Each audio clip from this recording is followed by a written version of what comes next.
हम लोग पार्टनरशिप की पढ़ाई यहाँ पे हम लोग कर रहे थे, है ना। हम लोग पिछले वीडियो पिछले क्लासेस पे हमने देखा कि पार्टनरशिप क्या होता है। उसके बाद हमने पढ़ा कि पार्टनरशिप का निर्माण क्यों होता है। उसके बाद मैंने ये पढ़ा कि पार्टनरशिप की डेफिनेशन क्या दी गई है। उसके बाद मैंने पढ़ा कि पार्टनरशिप की विशेषताएं कौन सी है। ठीक है, इसी कड़ी को आज हम आगे बढ़ाते हुए आज हम लोग पढ़ेंगे यहाँ पे कि एक पार्टनरशिप में पार्टनर के क्या क्या अधिकार होते हैं, है ना। तो अगर हम राइट्स ऑफ पार्टनर की बात करेंगे तो जाहिर सी बात है, मैंने आपको बताया था कि आप पार्टनर में क्या देखते हैं कि मान लेते हैं यहाँ पे क्या था कि एक ये पर्सन था, एक बी पर्सन था और एक सी पर्सन था, है ना। और ये तीनों पर्सन क्या करते थे, आपस में मिलकर एक बिजनेस को क्या करते थे, यहाँ पे बिजनेस को चलाते थे। मैंने आपको ये चीज़ बता दिया था। ठीक है, इस कड़ी में मैंने आपको बताया था कि यहाँ पे जो है बी है, ये सी है, ये इंडिविजुअली क्या कहलाता है, यहाँ पे ये पार्टनर कहलाता है। ये क्या कहलाता है, पार्टनर कहलाता है। बी क्या कहलाता है, पार्टनर कहलाता है। ठीक है, मैंने ये आपको बता दिया था, है ना। तो इंडिविजुअली हम इसको क्या बोलते हैं, इसको पार्टनर बोलते हैं। ए को बी को भी पार्टनर, यहाँ पे सी को भी पार्टनर बोलते हैं। अब बात आती है कि जब यहाँ पे तीनों आपस में मिलकर एक व्यवसाय को चला रहे होते हैं, ठीक है, तो फिर इस पार्टनर ए का, पार्टनर बी का, पार्टनर सी का इस बिजनेस के प्रति क्या अधिकार है, अर्थात इस बिजनेस में उसका क्या क्या अधिकार बनता है। और ये सिर्फ एक पार्टनर का नहीं, ये तीनों पार्टनर का अधिकार होता है। यदि हम पार्टनर ए की बात करेंगे, जो अधिकार पार्टनर ए के पास है वो अधिकार पार्टनर बी के पास भी होगा, है ना। तो हम लोग यहाँ पे देखेंगे कि एक पार्टनरशिप में जो पार्टनर्स उसके जो होते हैं उस पार्टनर के क्या क्या अधिकार रहते हैं। तो आइए इस कड़ी को हम लोग आगे बढ़ाते हैं और हम लोग पार्टनर के एक एक जो अधिकार है उसको हम लोग डिटेल से पढ़ने का प्रयास करते हैं। ठीक है, तो यहाँ पे देखिए हमारा जो सबसे पहला जो अधिकार है क्या है, यहाँ पे शेयर प्रॉफिट एंड लॉसेस, है ना।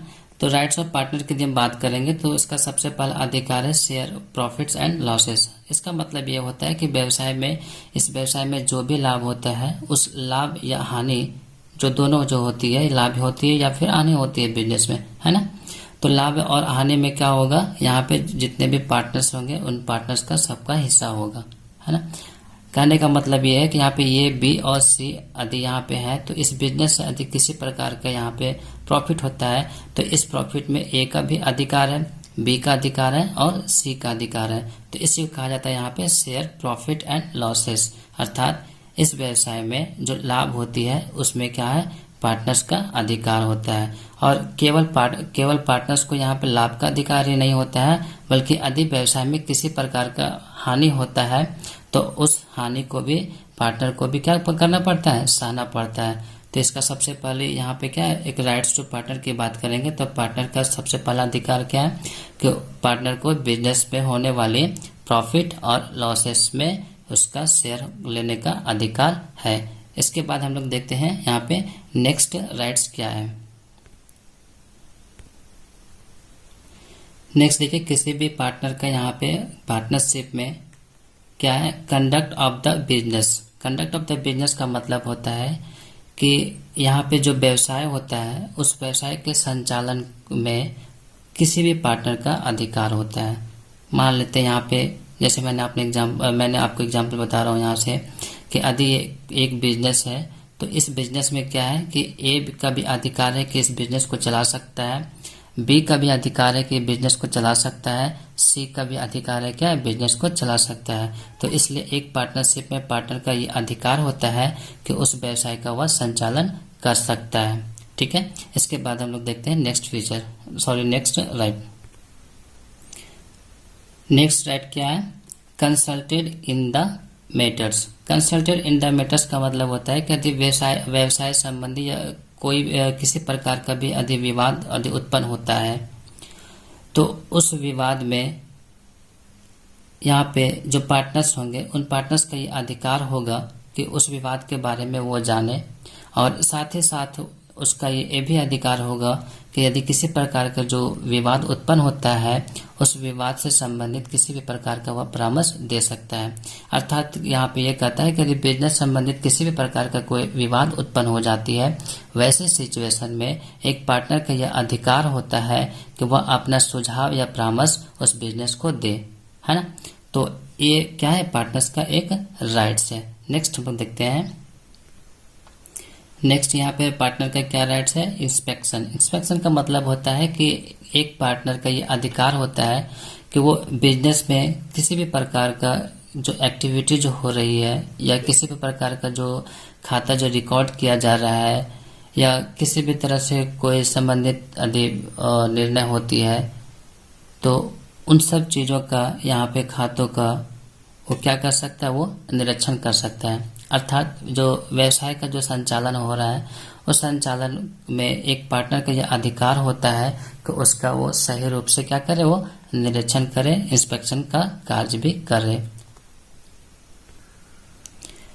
नेक्स्ट यहाँ पे साझेदारी में पार्टनर्स के अधिकार के को आगे बढ़ाते हुए यहाँ पे हम देखेंगे कि पार्टनर का जो नेक्स्ट जो राइट्स है वो ये है कि वो यहाँ पे क्या बोलता है, अलाउ और disallow the admission of a new partner. कहने का मतलब ये है कि एक पार्टनर के पास ये अधिकार होता है कि यदि इस बिजनेस में एक नया पार्टनर को सम्मिलित किया जाता है तो किसी भी पार्टनर का यहाँ पे ये अधिकार होता है कि उस पार्टनर को इस बिजनेस में क्या है, यहाँ पे उसे एंट्री दिया जा सकता है या नहीं, ये पूरी अधिकार किसी भी पार्टनर्स का होता है। कहने का मतलब यहाँ पे है कि यहाँ पे पहले से आप देख रहे हैं कि यहाँ पे कितने पार्टनर्स हैं, यहाँ पे 3 पार्टनर्स हैं। एक पार्टनर ये है, दूसरा पार्टनर बी है, तीसरा पार्टनर सी है। अब यदि यहाँ पे ये और सी दोनों मिलकर एक किसी नए पार्टनर को यहाँ पे लाने का प्रयास करता है, मान लेते हैं यहाँ पे एक नए पार्टनर को क्या है, वो डी को इंक्लूड करना चाहता है, ठीक है। एक नए पार्टनर ये डी को लाना चाहता है इस बिजनेस में, तो जब तक यहाँ पे बी का सहमति नहीं होगा तब तक इस पार्टनर को इसमें जगह नहीं दिया जाएगा, ठीक है। इसी तरह से यदि मान लेते हैं कि यहाँ पे ए और बी यहाँ पे डी को इस व्यवसाय में सम्मिलित करना चाहते हैं या इस पार्टनरशिप में सम्मिलित करना चाहते हैं, लेकिन सी की इसमें मर्जी नहीं है, तो इस प्रकार से ये डी इसमें शामिल नहीं हो सकता है। कहने का मतलब ये है कि किसी भी नए पार्टनर का एडमिशन, है ना, इन तीनों पार्टनर जो है या तो फिर जो पहले से जो पुराने पार्टनर्स हैं उन सारे पार्टनर्स की सहमति के बिना नहीं हो सकता है। जब तक के सारे पार्टनर्स की सहमति ना हो तब तक किसी भी एक नए पार्टनर को इस बिजनेस में शामिल नहीं किया जा सकता है। तो इस प्रकार से किसी भी पार्टनर्स का, एक इंडिविजुअल पार्टनर्स का ये अधिकार होता है कि यदि किसी नए पार्टनर को इसमें शामिल किया जा रहा है तो या तो उस पर अपनी स्वीकृति दे या तो फिर उसे रिजेक्ट कर दे, अर्थात वह उसे अलाउ करे या तो फिर डिस अलाउ कर दे। यहाँ देखेंगे नेक्स्ट क्या है, एक पार्टनर का यह अधिकार होता है कि वो जो व्यवसाय में जो प्रॉपर्टी जो यूज किया जाता है उस प्रॉपर्टी पे उस पे किसी भी पार्टनर का एक अधिकार होता है। अर्थात यहाँ पे मान लेते हैं कि इस बिजनेस में यदि लैंड या फिर बिल्डिंग या मशीनरी या किसी प्रकार की किसी संपत्ति का यहाँ पे यूज किया जा रहा है तो इस संपत्ति पे ए का भी अधिकार होगा, बी का भी अधिकार होगा या सी का भी अधिकार होगा। कहने का मतलब ये है कि यहाँ पे बिजनेस में प्रयोग किए जाने वाले किसी भी प्रकार का जो प्रॉपर्टी होता है उस प्रॉपर्टी पे यहाँ पे ज्वाइंटली क्या होता है, ये तीनों पार्टनर का अधिकार होता है। ऐसा नहीं है कि यहाँ पे यदि कोई यहाँ पे लैंड यूज किया जा रहा है इस बिजनेस में तो इसमें केवल ए का अधिकार हो या तो फिर किसी बी का अधिकार हो, ऐसा नहीं होता है। साझेदारी में होने वाला जितना भी जो प्रॉपर्टी होता है या बिजनेस का जो प्रॉपर्टी होता है, साझेदारी से संबंधित प्रॉपर्टी, उस पर क्या है, ज्वाइंटली सबका अधिकार होता है। तो यहाँ पे एक पार्टनर का यह राइट होता है ना। नेक्स्ट यहाँ पे एक पार्टनर का अधिकार में ये बताता है कि उसे इंटरेस्ट रिसीव करने का अधिकार होता है। यहाँ पे इंटरेस्ट रिसीव करने का अधिकार का मतलब ये होता है कि यहाँ पे मान लेते हैं कि ये जो बिजनेस है इस बिजनेस में क्या है, यहाँ पे ए बी और सी 3 पार्टनर्स हैं। यदि ये क्या करता है, इस बिजनेस में लोन के रूप में क्या करता है, पैसा लगाता है या पैसा देता है या लोन देता है, तो इस प्रकार वह क्या करेगा, जो दिया हुआ जो लोन है उस लोन पे इंटरेस्ट लेने का अधिकार होता है। तो यहाँ पे इंटरेस्ट रिसीव का मतलब ये होता है कि यदि ये पार्टनर जो है यहाँ पे क्या करता है, यहाँ पे लोन प्रोवाइड करता है ना, यदि लोन देता है, लोन गिवन बाय पार्टनर, ठीक है। यदि कोई लोन यदि पार्टनर के द्वारा दिया गया है तो उस पार्टनर का ये अधिकार होता है कि उस लोन पे क्या करेगा, वो इंटरेस्ट रिसीव करेगा, ठीक है। तो यहाँ पे आप देखेंगे कि जो व्यक्ति या जो पार्टनर लोन देगा केवल वही इंटरेस्ट लेने का अधिकार रखेगा। ऐसा नहीं है कि यहाँ पे क्या करता है, इस बिजनेस में लोन देता है और इस लोन का इंटरेस्ट भी प्राप्त करता हो, ऐसा नहीं होता है। जो पार्टनर यहाँ पे जो लोन प्रोवाइड करता है वही पार्टनर का यह अधिकार होता है कि उस पे मिलने वाला इंटरेस्ट उसे मिले, है ना। तो यहाँ पे क्या है कि एक पार्टनर का अधिकार होता है कि उसे इंटरेस्ट रिसीव कर सकता है। नेक्स्ट यहाँ पे देखेंगे कि एक पार्टनर्स का यहाँ पे ये राइट होता है कि वो रिटायर कर सकता है। रिटायर कर सकता है, इसका मतलब ये है कि इस बिजनेस पे यहाँ पे मैंने आपको बताया था ये और बी सी यहाँ पे पार्टनर है। तो यदि बी की इच्छा होती है कि इस बिजनेस से हम बाहर निकल जाए या तो रिटायरमेंट हम ले लें, तो क्या करता है, अपनी स्वेच्छा से यहाँ पे एक प्रॉपर नोटिस देकर इस बिजनेस से बाहर निकल सकता है। इसी प्रकार से यदि ए का मन हो कि मुझे इस बिजनेस से बाहर निकलना है तो उसका ये अधिकार होता है कि वह किसी भी समय क्या करता है, एक नोटिस देकर वो बिजनेस से निकल सकता है ना। तो इस प्रकार से मैंने आपको बताया कि किसी भी पार्टनरशिप में एक इंडिविजुअल पार्टनर का या उस सभी पार्टनर्स का कुछ न कुछ अपना अधिकार होता है, ठीक है। तो यहाँ पे जिस प्रकार से ए का अधिकार होगा यहाँ उसी प्रकार से बी का अधिकार होगा और उसी टाइप से यहाँ पे सी का अधिकार होगा।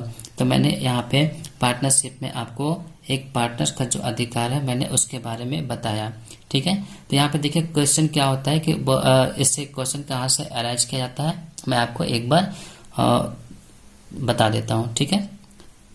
तो सबसे पहले यहाँ पे क्वेश्चन देखिए कि बहुत बार एग्जाम में क्वेश्चन पूछा गया है कि एक न्यू पार्टनर का जो एडमिशन होगा, ठीक है, वो किसके सहमति से होगा, ठीक है। तो यहाँ पे आप देखेंगे कि अलावा डिसवाला जो एडमिशन जो पार्टनर का जो होता है यहाँ पे वो सभी पार्टनर के सहमति से होगा, है ना। यदि एक पार्टनर यहाँ पे इसे डिसअलाउ कर देता है तो उस पार्टनर का यहाँ पे एडमिशन नहीं हो सकता है, ठीक है। उसके बाद यहाँ पे नेक्स्ट पूछा जाता है कि यहाँ पे प्रॉफिट और लॉस का डिस्ट्रीब्यूशन होता है या नहीं होता है। तो आपके आंसर क्या होगा, यहाँ पे लॉस एंड प्रॉफिट का डिस्ट्रीब्यूशन होगा, ठीक है। कभी कभी क्या होता है यहाँ पे लॉस का जो होता है डिस्ट्रीब्यूशन किसी किसी केस में नहीं होता है, वो आप आगे के क्लास में पढ़ेंगे, यहाँ पे आपको जानने की जरूरत नहीं है, ठीक है।